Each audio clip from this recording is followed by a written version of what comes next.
अनगिनत व्यंजनों में जगह बनाने वाला आलू ये दुनिया भर में लोगों के खाने का अहम हिस्सा है। चावल और गेहूं के बाद ये दुनिया में सबसे ज्यादा खाई जाने वाली फसल है। ये है डेनमार्क की राजधानी कोपनहेगन। नताली कानालेस सब्जी मंडी में कुछ खोज रही हैं। यहाँ एक खास किस्म की अधिकता है। ये आलू बहुत आम है, जबकि आलू की 50,000 से ज्यादा किस्में मौजूद हैं।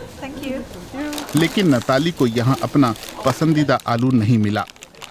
ये वाला कड़वे स्वाद का आलू, जिसे चूनिया भी कहते हैं। उन्होंने इन आलूओं को अपने मूल देश पेरू से मंगवाया है। वहाँ पारंपरिक तौर पर इन्हें फ्रीज ड्राई किया जाता है ताकि इनकी कड़वाहट कम हो सके। इस तरीके में समय लगता है। शायद यही कारण है कि ये किस्म पेरू से बाहर बहुत आम नहीं है। नताली यूनिवर्सिटी ऑफ कोपनहेगन में जीव विज्ञानी हैं। यहाँ वो इस पौधे को स्टडी कर रही हैं। ये बदलती जलवायु का अच्छी तरह सामना कर सकता है। इसका एक कारण इसकी कड़वाहट भी है। कड़वे आलू वो कर सकते हैं जो सामान्य आलू नहीं कर सकते। ये पाला और सूखा झेल सकते हैं। इसका मतलब ये है कि ये पर्यावरण की चरम स्थितियों में भी जिंदा रह सकते हैं। ये आलू यहाँ पाए जाते हैं पेरू के एंडीज पर्वतों में ऊंचाई पर। समुद्र के जलस्तर से 4000 मीटर ऊपर आबो हवा मुश्किल हो सकती है।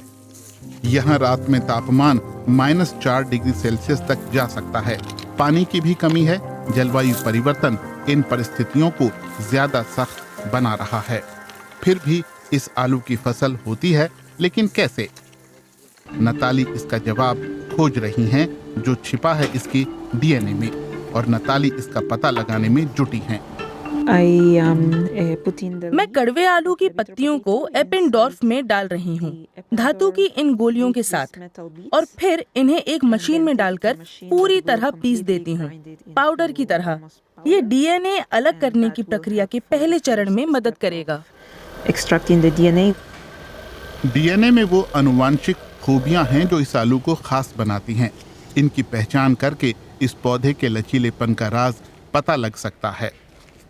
इस जानकारी से वो किसानों की मदद करना चाहती हैं ताकि वो सूखे का मुकाबला करने वाले सबसे मजबूत बीज चुन सकें।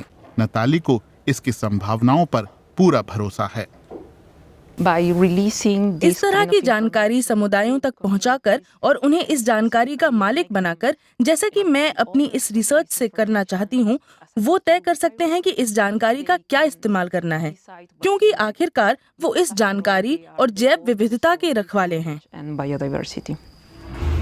ज्यादातर लोगों के लिए ये आलू एक रहस्य बना हुआ है, लेकिन सूखा प्रतिरोधी फसल के रूप में भविष्य के लिए इसकी संभावनाओं पर कोई संदेह नहीं है।